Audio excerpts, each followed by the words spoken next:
What do you want? Me to go back to my plane and go back to France?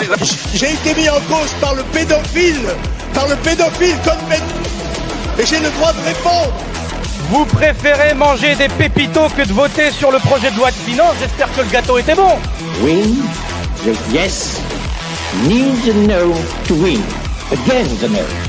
Je suis le bruit et la fureur. Moi, président de la République, je ferai en sorte que mon comportement soit à chaque instant exemplaire. C'est de la poudre de perlimpinpin. Jeanne, au secours! Au revoir.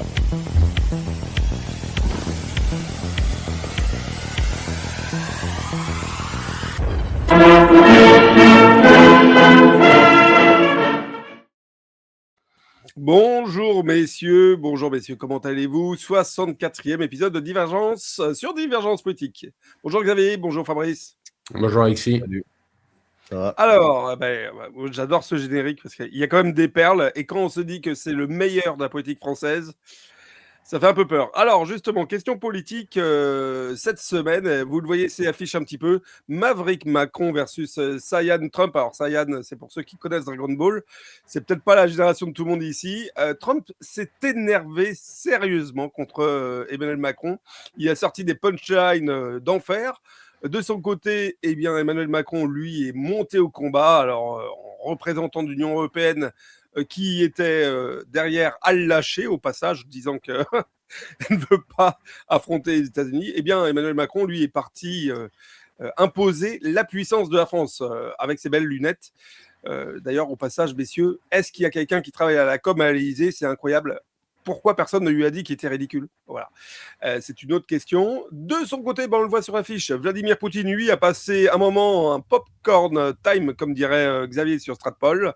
C'était le moment détente pour Vladimir Poutine, qui a regardé tout ce beau monde, toute cette belle union occidentale se désintégrer sous ses yeux. Et il n'a pas oublié de son côté, on le verra dans les petites vidéos, de mettre 2-3 petites piques sur la situation. Alors, première question, on va aller du côté de Xavier. Xavier, Emmanuel Macron, héros européen face au diable américain.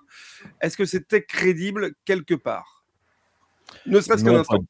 Non, pas du tout. En plus, c'est vrai que ce que tu viens de dire est assez révélateur. C'est-à-dire que personne ne lui a dit qu'il fallait pas qu'il mette des lunettes pareilles. Si jamais il a un problème à son œil, c'était son œil droit. Il avait qu'à mettre je sais pas, quelque chose comme Jean-Marie Le Pen dans sa jeunesse pour se le cacher, ou un pansement, mais pas ces espèces de lunettes de soleil. Mais je pense qu'en fait, ça montre la manière dont Macron est complètement isolé au milieu de son entourage, qui le préserve et qui ne lui explique pas ce qui est en train réellement de se passer, le déclassement de la France, le fait qu'il est l'objet de moqueries et que personne ne le respecte. Alors, évidemment, c'est ce que je disais dans mon bulletin, ça fait toujours plaisir de voir Macron, que tout le monde déteste en France, humilié, moqué, notamment par Donald Trump, mais aussi par Bessent, qui a dit à juste titre, il ferait mieux de s'occuper des problèmes de budget en France plutôt que de vouloir régenter le reste de la planète. Mais malgré tout, c'est la France, en fait. Il représente encore la France, et quand on se dit qu'on en a encore pour plus d'un an avec ce type qui représente notre pays, c'est très très triste, vraiment. Et là, on a eu le droit, évidemment, à une humiliation comme on en avait rarement eu. Mais cela dit, la présence de Macron sur place n'était finalement pas grand-chose par rapport à ce que représente le fait que Davos, qui était l'endroit qui décidait de tout, on se souvient notamment au moment du Covid, c'est de là que tout partait, il ne faut pas avoir peur. Voilà. Eh bien, finalement, c'est l'endroit où est en train de se disloquer le mondialisme. Et ça, je pense que c'est quelque chose de significatif, et que finalement, qu'on l'aime ou qu'on l'aime pas, c'est Donald Trump qui est en train de clouer les planches du cercueil de cette vision du monde qui est née après la chute de l'URSS. Et là, je pense qu'on est à la fin de ce cycle de transition entre celui de la guerre froide et ce nouveau monde dans lequel vont dominer 3 ou 4, en fonction qu'on inclut l'Inde ou pas, vont dominer les hyperpuissances russes, américaines, chinoises bien sûr, et indiennes. Voilà. Et donc finalement, on avait un chef d'État européen complètement largué, complètement isolé, qui tentait encore d'exister sans se rendre compte que, étant donné l'état de la France et de l'Europe, il ferait mieux d'être discret, humble et de demander de l'aide. Voilà. Et c'est pas ce qu'il a fait. Alors, Fabrice, ceci étant, sur le fond, est-ce que pour une fois Macron a tort de vouloir, je dirais en tout cas, montrer la souveraineté française? Pour le coup, pour une fois, est-ce qu'il a tort? On va pas parler de la forme, puisque là on est tous d'accord. Il a aussi, par contre, en parallèle de ça, on voit qu'il y a une désunion européenne. Il y a véritablement un problème d'alliance au sein de l'Union européenne. Dès qu'il y a la question américaine, est-ce que Donald Trump n'est pas finalement le facteur explosant de l'Europe plus que cette guerre en Ukraine que l'on connaît depuis bientôt 4 ans? Alors, pour répondre à ta première question, est-ce que Macron a raison ou pas d'essayer de réaffirmer la souveraineté de la France? Sur le principe, bien sûr que oui, mais après, je pense qu'il faut faire quand même attention à certaines choses. C'est-à-dire qu'il faut voir aussi d'où on part. Quand on est un nain économique, un nain diplomatique et que on a une armée en plus, même si je la respecte énormément, l'armée française, on n'a plus aujourd'hui la force que nous avions eue à une certaine époque, non pas à cause des militaires, mais à cause des budgets de la défense qui sans cesse ont été diminués. On ne peut pas se permettre de faire ce qu'il fait. C'est-à-dire que je tiens à rappeler quand même que Macron, c'est celui qui a méprisé l'Afrique. C'est celui qui a été grossier plusieurs fois avec la Chine, c'est celui qui menace la Russie. Donc il se met à dos non seulement les continents, mais il se met à dos les superpuissances. Et aujourd'hui, il discute de cette façon-là en faisant le dur à cuire, comme l'a dit Trump, envers les États-Unis. Le problème, c'est que la France aujourd'hui n'a plus la taille critique, comme je l'ai dit, ni économique ni diplomatique. C'est-à-dire que si la France avait continué à tisser des relations avec tous les pays du monde, à entretenir des bonnes relations économiques, commerciales, diplomatiques, etc., avec tous les pays du monde, on pourrait se permettre de dire non à Trump. Le problème, c'est qu'on est isolé. Même le pape ne veut plus recevoir Macron. Macron est seul dans sa bulle. Il fait le kéké, c'est un gamin en réalité. Et on l'a vu à Davos, on est la risée du monde entier. Il vit dans sa petite bulle. Il pense qu'en mettant des lunettes de Top Gun, alors ça m'a fait rire parce que les internautes ont appelé ça Flop Gun. Ça, j'ai trouvé ça assez excellent. Il pense en fait qu'en s'habillant comme Maverick, il va pouvoir essayer de rattraper un statut qu'il a perdu. Et on voit vraiment que c'est encore un enfant, ce Macron. Et donc, voilà, pour répondre précisément à ta question, non, aujourd'hui, on n'a pas les moyens de se mettre Trump à dos parce qu'on a déjà à dos, on s'est déjà mis à dos toutes les autres superpuissances et qu'on est seul. Et les autres pays européens, d'ailleurs, l'ont compris. Ils ont commencé à faire les durs à cuire avec Trump sur le Groenland. Ils ont vite compris, et notamment les Allemands, les Danois, tout le monde, qu'on n'avait pas les moyens. L'Union européenne, aujourd'hui, n'a plus les moyens de rivaliser avec des superpuissances comme les États-Unis, la Russie et la Chine ou l'Inde même. Voilà, c'est aussi triste que ça, mais c'est la vérité. Et donc, ils devraient normalement en tenir compte aujourd'hui, et c'est pour cette raison aussi qu'il passe pour un imbécile, parce que tout le monde sait que la France aujourd'hui n'a plus les moyens de partir en guerre seule contre des pays comme les États-Unis. Alors, Fabrice, Xavier, pardon. Question, ça veut dire qu'on fait quoi alors? On accepte tristement qu'on nous piétine dessus, qu'on nous dise, bah tiens, chantage, soit je vous fais du racket, vous me donnez 1 milliard pour assister à ma conférence qui sert à rien, soit je vous mets 200%, et c'est comme ça. Et donc, effectivement, je suis ce que dit Fabrice, nous sommes un nain, alors c'est triste, on est la France quand même, et donc on doit se taire et plus rien faire? Mais excuse-moi d'être brutal, Alexis, mais le Groenland, j'en ai rien à faire, hein. Que ce soit une possession du Danemark ou des États-Unis, de toute manière, comme l'a très bien souligné Fabrice, on ne peut rien y faire. Personne, même la Russie, qui est la première puissance militaire au monde, mais c'est une armée de terre, ne pourrait empêcher la flotte américaine, qui est la plus puissante au monde, de s'emparer du Groenland. Donc déjà, militairement, on ne peut rien faire. Économiquement, on ne peut rien faire. La menace de brader les actifs américains est stupide, puisque déjà les actifs ne sont pas détenus par les États, mais par des banques. Et les banques, les fonds de pension, ils ne vont pas tout d'un coup se mettre à vendre les bons du trésor américain parce que sinon, elles vont s'effondrer, elles vont disparaître. Donc en fait, on n'a aucun moyen de pression. Donc quand tu peux rien faire, le mieux c'est de la fermer. Et en plus, honnêtement, encore une fois, le Groenland, on s'en fiche. Ce qui compte, c'est la France. La France, malgré l'état dans lequel 60 ans de socialisme l'ont réduit, 55 ans de socialisme, pour être précis, l'ont réduit, à l'arme nucléaire. Donc, personne ne peut toucher à notre territoire. On est sanctuarisé. Elle a un siège au Conseil de sécurité des Nations Unies. Donc, le truc de Trump, son conseil pour la paix, etc., s'il nous invite gratuitement, on y va. Sinon, on n'y va pas et on s'en fiche. Quoi qu'il arrive, son conseil pour la paix n'aura pas de force de loi internationale. L'ONU, le Conseil de sécurité, si, quand il prend une décision, c'est une loi qui s'impose au monde entier. Donc, en fait, ce qu'il faut simplement, c'est ne pas prétendre à être plus fort que l'on est. Et encore une fois, on pourra redevenir fort le jour où on sera de nouveau une grande puissance économique et démographique. On ne l'est pas. La France a un gros problème démographique. En plus, il y a tout un phénomène de grand remplacement qui détruit la cohésion de notre pays, avec des populations qui arrivent, qui sans cesse renouvellent et empêchent finalement la consolidation de notre démographie, de notre peuple, de la lignée de nos familles.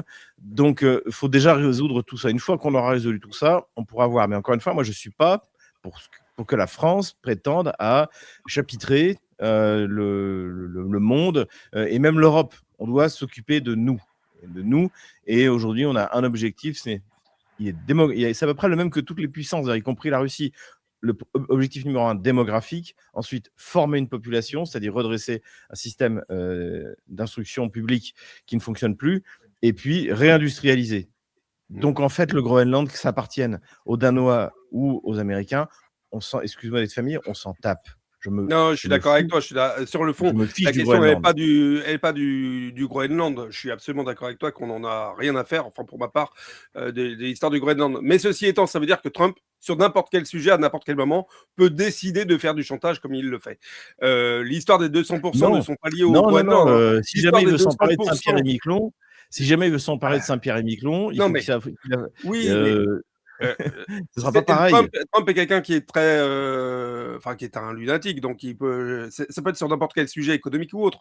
L'histoire des 200% n'est pas liée d'ailleurs au Groenland. L'histoire des 200%, c'est lié au refus de Macron de se déplacer à son fameux Conseil de la paix, traduction en française. Voilà. Donc bon, Fabrice, on va parler justement de Trump. Alors Trump, on va le voir dans les petites vidéos. Si j'arrive à retirer mon affiche et pour mettre la vidéo, on a des petits soucis techniques là sur StreamYard ces derniers jours. Désolé pour les auditeurs. Trump, lui, il est parti véritablement. J'ai pas mis la bonne vidéo. Bon, tant pis pour moi. Trump, lui, est parti bille en tête dans Emmanuel Macron. Il l'a insulté. C'était complètement fou. Au sujet, notamment, il s'est moqué de lui au sujet de ses lunettes. Mais comme nous l'a dit Xavier, son secrétaire aux finances, Bessent, l'équivalent du ministre des Finances français, lui. Pareil, a fait l'après-service en se moquant du président français. Au-delà, comme dit Xavier, au-delà de Macron, parce qu'on s'en moque, Macron, il faut vraiment qu'on passe à autre chose le plus vite possible. Mais au-delà de ça, c'est quand même toute l'image de la France. C'est insultant pour la France, non, Fabrice ? Bien sûr que c'est insultant, mais c'est aussi on récolte en fait ce qu'on a semé, tout simplement. Voilà, ça fait maintenant 2 mandats que Macron ridiculise la France, se ridiculise lui-même, et aujourd'hui, je pense que là, en l'espace de quelques jours, on a un concentré de tout ce que pensent tous les pays du monde sur la France et sur Macron, parce que Trump, non seulement à Davos, s'est moqué de Macron, mais peu de temps avant, on se souvient qu'il avait quand même publié aussi, il s'est permis de publier un SMS que Macron lui a envoyé, ce qui prouve bien tout le mépris qu'il a pour cet homme-là, qui du reste, je le rappelle, en 2022, Macron lui-même avait publié une discussion qu'il avait eue avec Vladimir Poutine, où on le voit dans les salons de l'Élysée, avec des poufs qui sont en train de rigoler. C'était vraiment une scène malaisante pour tout le monde. Et aujourd'hui, en fait, il lui arrive ce qu'il a fait avant. Alors après, pour parler du Conseil de la paix de Trump, si tu veux, moi, ce que je vois, c'est qu'en fait, tout simplement, ce Conseil de la paix, pour le coup, il me semble que Macron a parfaitement raison de ne pas y accéder. Je vois pas très bien l'utilité de ce Conseil de la paix, si ce n'est d'essayer de vouloir remplacer l'ONU à terme en donnant encore plus de pouvoir aux Américains, puisque dans le Conseil de la paix, donc Trump doit siéger à vie au sein de ce Conseil, et il y a un seul dirigeant, une seule personne qui a le droit de veto, si je puis dire, ce sont les États-Unis d'Amérique, alors qu'à l'ONU, il y a quand même plusieurs pays qui ont le droit de veto, dont la France. Donc il y a cette volonté, si tu veux, de vouloir vraiment, je crois, remplacer les institutions qui existent déjà par d'autres institutions qui donnent encore plus de pouvoir aux États-Unis d'Amérique. Ce qui me fait dire que si effectivement Trump est en train de détruire le monde construit d'après-guerre, la mondialisation qui a été voulue après la Deuxième Guerre mondiale, imposée par l'État profond américain, etc., etc., en attendant, il n'a toujours pas compris que le monde devait passer à un monde multipolaire. Il s'accroche quand même à une volonté d'un monde unipolaire, je crois, et surtout les velléités impérialistes des Américains a toujours bonne presse avec son administration. Voilà, donc je crois qu'il ne faut pas trop s'emballer non plus sur Trump et le fait que, certes, il est en train de détruire le monde, la mondialisation telle qu'on l'a connue, mais d'un autre côté, il la remplace par un monde, moi, qui ne me plaît pas du tout, ou en tout cas, ce qu'il aimerait faire, je ne pense pas que ça fonctionnera, mais c'est vraiment d'imposer les États-Unis comme étant une nouvelle force, à nouveau, le monde qui tourne autour des États-Unis, puisque son Conseil pour la paix, je le rappelle, si on fait un rapide bilan, et j'arrêterai là, mais Trump, depuis que là, 1 an qu'il a pris le pouvoir, il a kidnappé Maduro, il a bombardé l'Iran, il a menacé la Colombie, le Mexique, le Cuba, il est en train de s'approprier une terre qui n'est pas à lui. Et dans le même temps, il crée un conseil pour la paix où il aura les pleins pouvoirs. Donc en fait, si je fais le résumé, ça veut dire, voilà, personne n'a le droit de faire la guerre, sauf moi, quand j'ai décidé que c'était bien pour les intérêts des États-Unis d'Amérique. Et c'est ça que je trouve très inquiétant, et je pense que ce conseil pour la paix ne doit pas voir le jour. Et pour le coup, je suis assez content que la France, comme d'autres pays européens, ont refusé d'y siéger. Mais beaucoup de pays, effectivement, ont refusé d'y siéger. Alors, de son côté, Xavier, eh bien, on en a un qui n'a pas loupé un instant de ces épisodes. Eh bien, c'est notre ami Vladimir Poutine, président russe, qui était, comme tu le dis, souvent sur Stratpol, qui était en popcorn time, tranquillement installé dans son canapé, qui a vu la fracture européenne, la fosse européenne s'agrandir. Alors là, c'est devenu, effectivement, c'est devenu une fosse plus grande que les Mariannes, je crois, en Europe. Il a vu aussi, surtout, et on en reparlera dans cette deuxième partie d'émission, il a vu Trump définitivement mettre les voiles en Ukraine. C'est quoi le... Et puis d'ailleurs, au passage, il a coupé court, Xavier, au mythe qui était annoncé par Donald Trump, qui disait il faut absolument aller sauver le Groenland et les Inuits contre ces méchants Russes et Chinois qui veulent absolument qui veulent prendre tout court le Groenland. Eh bien, il a dit quoi, Vladimir Poutine? Il a dit, eh bien, c'est hors d'histoire, les États-Unis font ce qu'ils veulent, ça ne me regarde pas, le Groenland, je m'en moque, globalement. Je résume bien, Xavier? C'est à peu près ça. Non, il faut comprendre pourquoi est-ce que Donald Trump veut plus que ce qu'il a déjà, enfin ce que les États-Unis ont déjà au Groenland. Le Groenland, il y a déjà des bases américaines. Si jamais les Américains voulaient mettre des bases supplémentaires pour protéger le Groenland contre les invasions chinoises et russes, bien sûr que le Danemark serait parfaitement d'accord. Le problème de Donald Trump vis-à-vis du Groenland, c'est que il veut contrôler les ressources qu'on suppose qui existent au Groenland, c'est-à-dire les ressources d'hydrocarbures, les métaux rares, tout ce qu'on peut imaginer. Donc c'est ça, le but de prendre le Groenland, c'est pour exploiter les ressources pour qu'elles soient aux États-Unis. Ça, c'est la motivation. Et ça, les Russes, ça ne les dérange pas. Les Russes, pas plus que les Français ou les Européens, n'ont les moyens de toute manière de s'y opposer. il faudrait déployer une flotte, la première flotte au monde. S'il y a bien un domaine dans lequel les Américains sont encore supérieurs, c'est bien le domaine maritime, le militaire, la Navy. Donc ça, là-dessus, c'est quelque chose qui est entendu. Donc ça ne dérange pas Vladimir Poutine. J'avais cité il y a une semaine le discours qu'il avait fait en mars 2025 à Mourmansk pour la conférence internationale sur l'Arctique. À ce moment-là, Trump avait déjà fait part de ses intentions vis-à-vis du Groenland et Poutine avait dit oui, c'est normal, c'est pas la première fois dans l'histoire. En 1860, ils ont émis l'intention de vouloir l'acheter. Ensuite, ils ont protégé le Groenland des nazis, de l'Allemagne nazie pendant la Seconde Guerre mondiale et donc finalement, ils sont chez eux, ils ont des bases militaires. C'est rien de neuf et donc j'avais interprété ça comme un feu vert de la part de Vladimir Poutine en disant très bien. Qu'ils prennent le Groenland et qu'ils nous laissent tranquilles en Europe. Et là, ça a quasiment été dit de manière explicite par Vladimir Poutine, qui même s'est moqué, en fait, hein, même si c'est son humour à froid. Il a dit, écoutez, si on calcule combien on a vendu, nous, l'Alaska, il y a un siècle, un peu plus d'un siècle, et donc en gros, le Groenland, ça doit coûter 250 millions de dollars. Donc en fait, là, vraiment, oui, pour Poutine, c'est popcorn time. Que je pense qu'il apprécie que, évidemment, c'est une manière de rejeter les États-Unis hors d'Europe.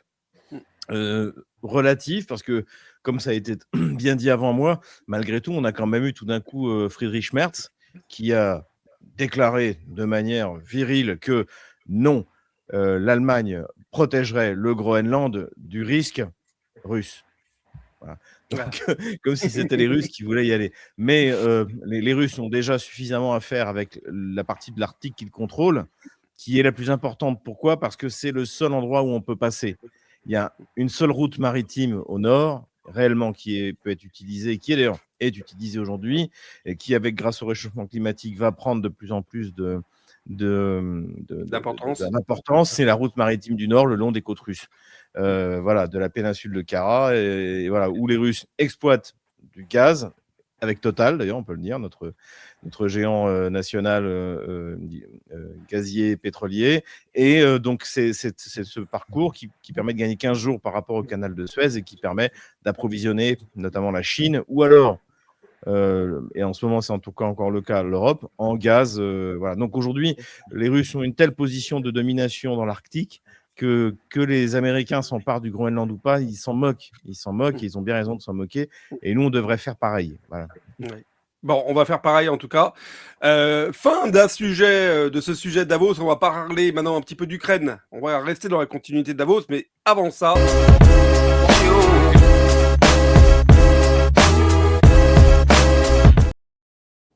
avant ça, vous le voyez, abonnez-vous, faites un like, faites un j'aime. Voilà, je sais qu'il y a beaucoup de notre audience qui n'aiment pas qu'on utilise ici des mots anglais, donc on va essayer autant que possible. Faites un j'aime à cette vidéo, abonnez-vous à la chaîne YouTube, activez la cloche pour avoir toutes les notifications sur toutes les émissions.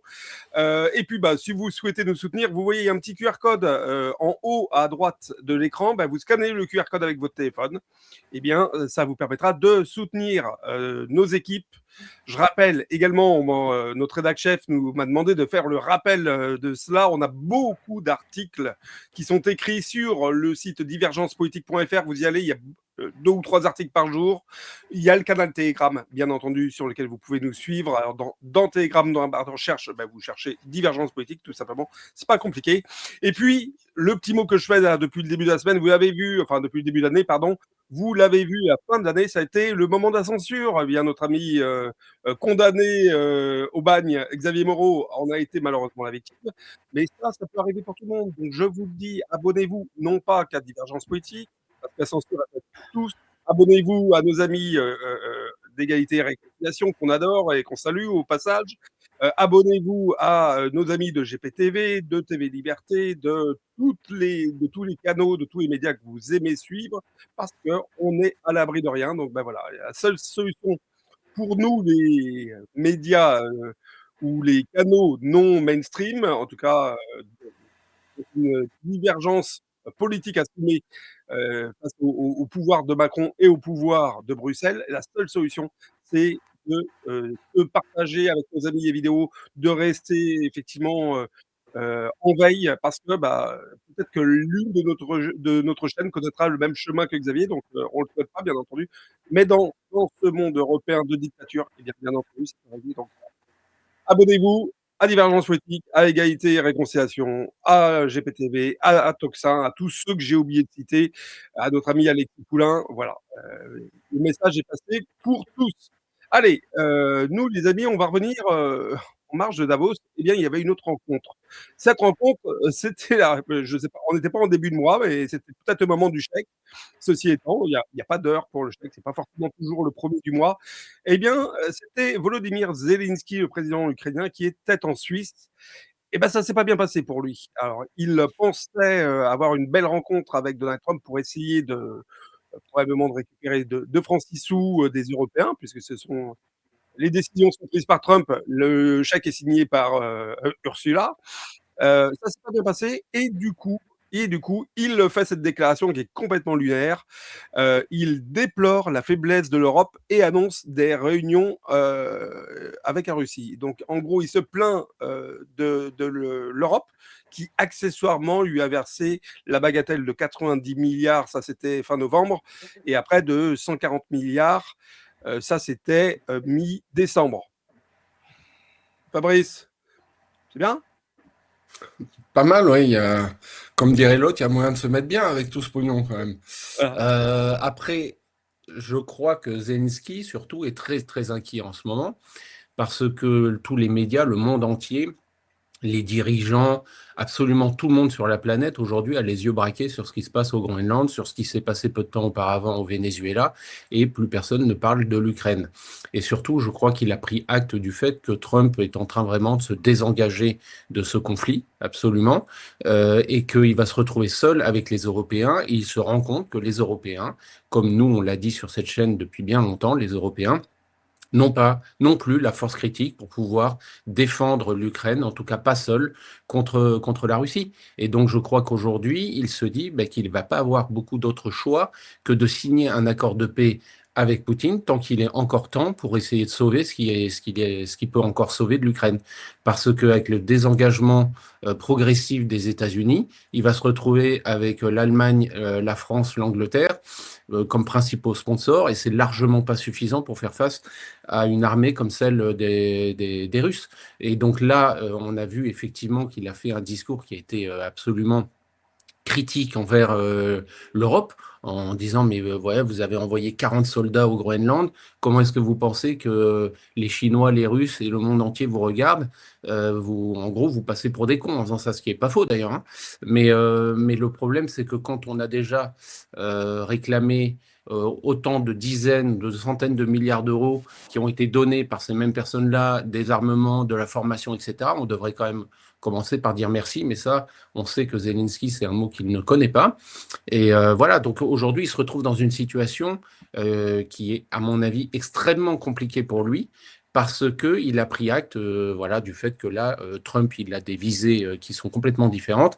Il est sur le Groenland, il est sur l'Iran. L'Ukraine, c'est plus sa priorité principale.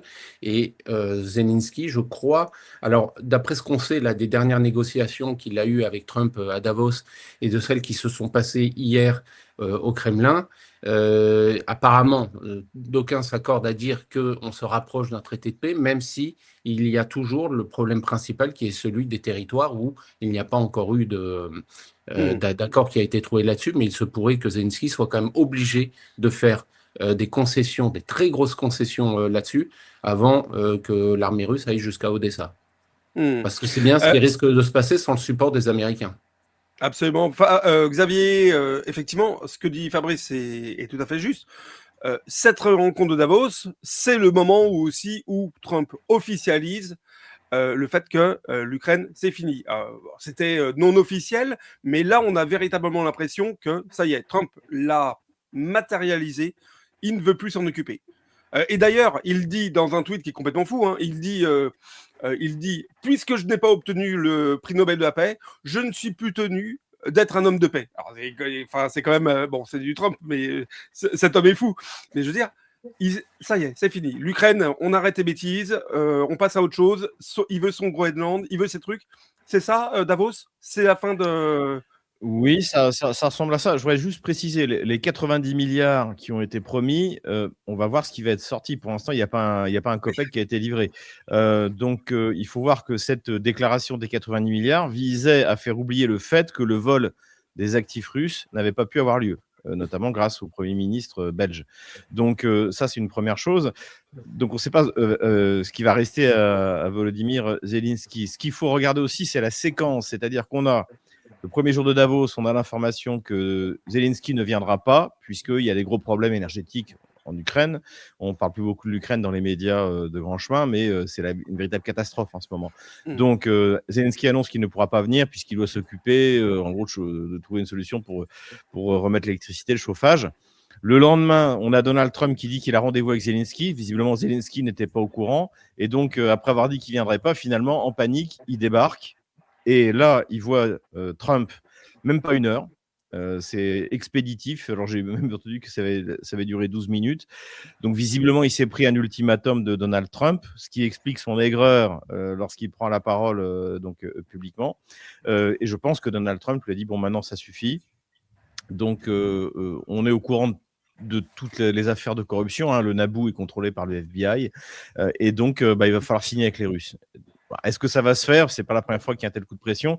Pour moi, on est dans la lignée, dans la suite de ce qui s'est passé en Courage, avec les bons côtés, les mauvais côtés. Les mauvais côtés, c'est que tant que Zelensky et ses sponsors européens, ce qui lui reste, ne veulent pas faire la paix aux conditions des Russes, c'est ça dont il s'agit, ça peut encore durer un petit moment. Mais finalement, on est un peu, on est dans des cycles en Courage. Finalement, Zelensky ne veut pas signer, donc on est reparti pour discuter. Le front continue d'avancer en faveur des Russes. De nouveau, un cycle où là, Trump veut de nouveau forcer l'Ukraine à faire la paix. Et puis finalement, mais Zelensky ne veut pas. Et là, on est encore un peu dans ce cycle-là. Mais quoi qu'il arrive, ça va vers la bonne direction. La bonne direction pour la Russie et pour l'Europe, hein, c'est la défaite actée de l'Ukraine et donc du régime de Kiev. Et donc ça, je pense qu'on n'est pas très très loin pour les raisons, encore une fois, que j'avais déjà évoquées. C'est-à-dire, il y a d'un côté, il y a la volonté de Trump que ça s'arrête, il y a l'armée russe qui avance sur toute la ligne de front, et vous avez les frappes dans la profondeur qui sont en train de ramener l'Ukraine à l'époque d'avant l'électricité, quoi. J'étais étonné à quel point on en parle peu dans les grands médias français, mais en fait, l'Ukraine est en train de subir une défaite avec les frappes dans la profondeur russe qui est très très grave pour la population et même inquiétante, on peut le dire. Oui, qui a vu d'ailleurs un tweet du président hongrois Orban, pardon.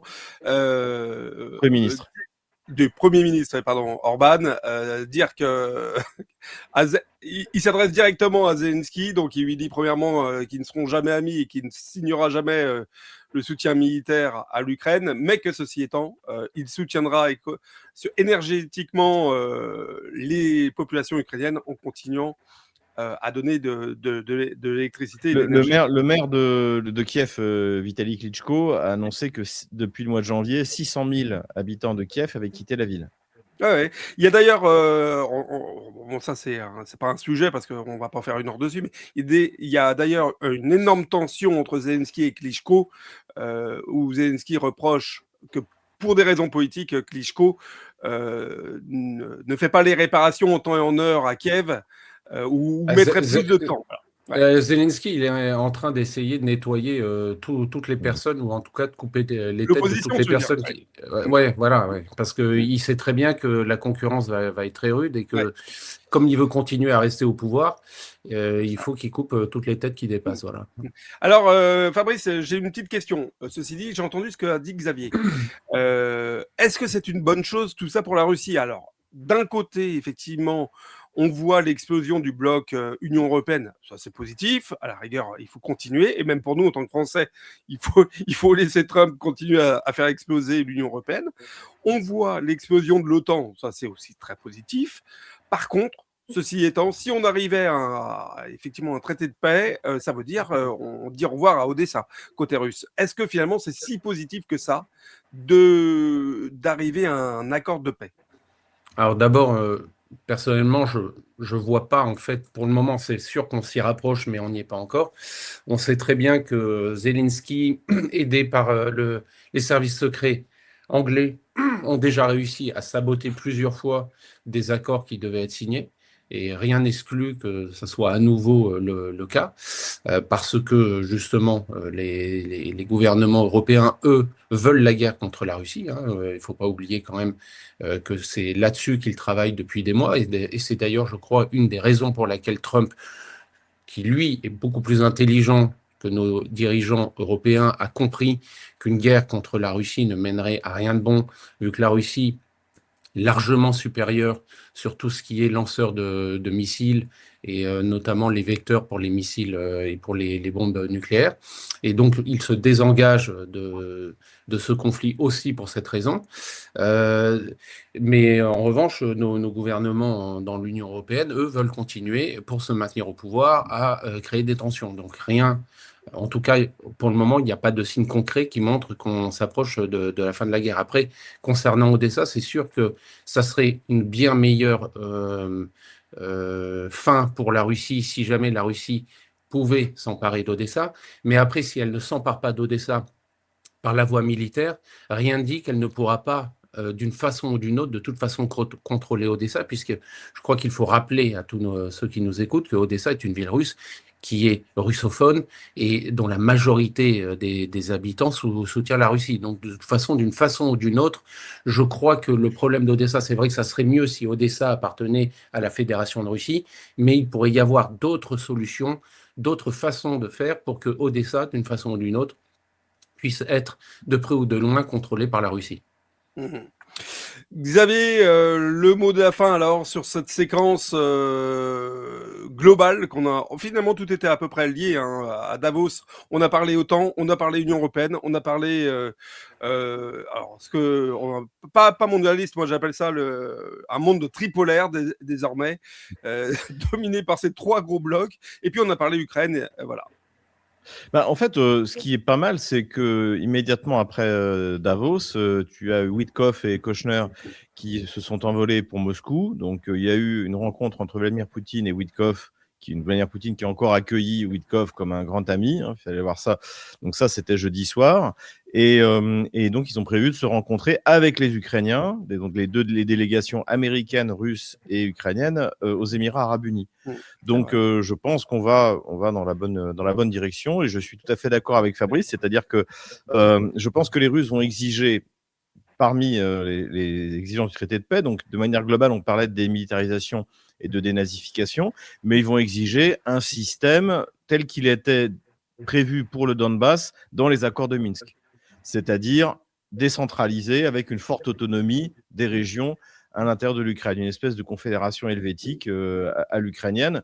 Dans ce cadre-là, toute la zone Nouvelle-Russie, c'est-à-dire Odessa, Nikolaïev, j'allais dire Dniepropetrovsk, mais appelons ça maintenant Yekaterinoslav, puisque après tout, c'est les Russes qui ont fondé Dniepropetrovsk, et Kharkov. Ces régions-là, naturellement, voteront pour de manière autonome pour des candidats pro-russes, puisque ce sont, encore une fois, c'est une région russe. Voilà. Kiev fera comme d'habitude dans son histoire, c'est-à-dire ils vont regarder qui est le plus fort et ils s'aligneront sur le plus fort, comme au XVIIe siècle. Et puis l'ouest de l'Ukraine, ensauvagé, votera pour qui ils veulent, l'arrière-petit-fils de Bandera ou de Melnik ou de Chouchkievitch, on s'en fiche. De toute manière, ça n'a aucun intérêt. Donc en fait, la manière dont la Russie peut sortir de ce conflit, quoi qu'il arrive, la Russie a gagné sur tous les points de vue. Voilà. Et moi, je préférerais quand même que la guerre s'arrête. Donc oui, effectivement, j'aimerais bien voir défiler l'armée Odessa. Elle finira par y défiler un jour, mais il y a d'autres moyens que l'assaut et l'invasion de Kharkov ou d'Odessa pour reprendre le contrôle de ces territoires qui sont russes de toute manière. Leur vocation, leur histoire, tout ça c'est déjà écrit. Ça va retourner dans le monde russe. Il faut juste être peut-être un peu patient. Eh ben on va l'être. Alors, est-ce que Vladimir Poutine pourra être patient comme Xi Jinping avec Taïwan? On verra. En attendant, messieurs, est-ce que vous pouvez me parler un petit peu de votre semaine? Allez, Fabrice, sur ton canal Telegram, qui est un canal absolument passionnant si on veut rester informé sur l'actualité du monde. Alors, tu as coupé le micro, voilà. De quoi tu parlais cette semaine? J'ai pas mal parlé de ce qui se passe en Iran. C'est, comme vous le savez, un sujet qui m'intéresse énormément et je crois que beaucoup de choses vont se passer dans les semaines à venir. Donc, je garde un œil là-dessus. Et puis, évidemment, on a parlé du Groenland et des accords de paix qui n'en finissent pas de s'étendre dans le temps. Mais bon, avec un bon espoir que tôt ou tard, on arrive à une vraie signature et à la paix en Europe. En tout cas, c'est ce que tout le monde souhaite, que notre bon vieux continent retrouve sa sérénité avec une Europe débarrassée de l'Union européenne. Ouais, ça, c'est un rêve. Voilà, I have a dream. Possible. Voilà. Ah Ouais, bah, mais alors il là, est possible. plus possible que jamais. Il n'a jamais Ah été oui. aussi possible qu'aujourd'hui, en tout cas. On est d'accord qu'effectivement, Trump va au moins faire du bon boulot sur ce côté-là s'il nous débarrasse de l'Union européenne. Et d'autant. Xavier, sur tes canaux, alors Stratpol et sur RT en français, de quoi vous avez parlé cette semaine? Alors forcément, on a parlé du Groenland, on a parlé de Davos. On a également parlé de la Syrie, puisque dans le cadre dans le cycle, les États-Unis, c'est dangereux d'être son allié, mais c'est fatal. C'est dangereux d'être son ennemi, mais c'est fatal d'être son allié. On en a encore eu une belle démonstration en Syrie, puisque c'est la fin du Kurdistan. Voilà. Al-Qaïda, c'est-à-dire Al-Jolani, a liquidé le projet de Kurdistan indépendant avec le soutien des Turcs.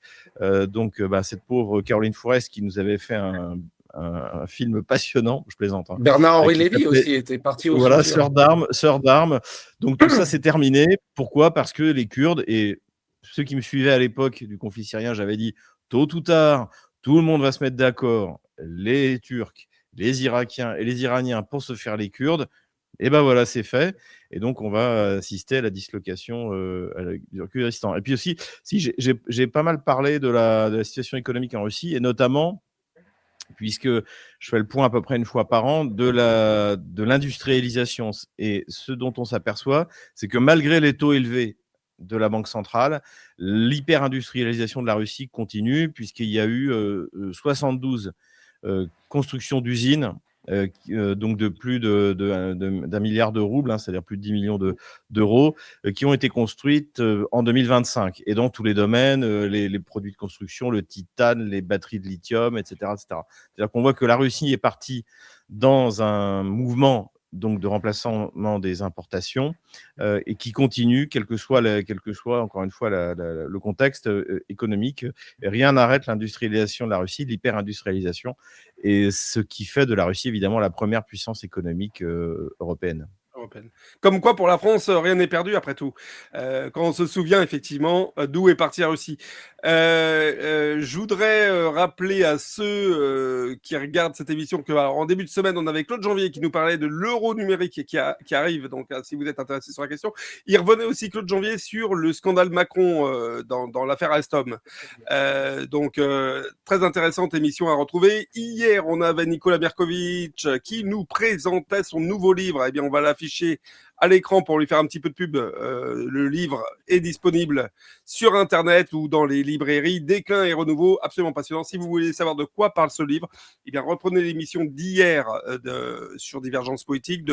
Alors hier, on est vendredi matin, là, à l'heure où on tourne, donc c'était jeudi soir sur Divergence Poétique. Nicolas venait présenter son livre, donc n'hésitez pas à aller l'acheter. En attendant de retrouver le futur livre de Xavier, hein, Xavier, toi, tu es en train d'écrire actuellement ou tu n'écris pas? Là, j'ai un petit peu la tête ailleurs en ce moment. Ah bon, voilà. Mais je vais m'y remettre. Mais là, j'ai tellement de problèmes à régler liés aux sanctions que là, mais je vais m'y remettre. Voilà, eh ben, il faut t'y remettre parce qu'on aime assidûment te lire, cher Xavier. Allez, bonne semaine à tous sur Divergence et on sera toujours en janvier. Oui, on sera toujours. Non, dimanche 1er février. Voilà, on se retrouve au mois de février. D'ici là, Trump aura changé d'avis 3 fois et eh bien, le monde peut-être aura explosé parce que ça va une rap. C'est incroyable. Hein. Ce début d'année est complètement fou, les amis. En janvier, il fallait pas se reposer.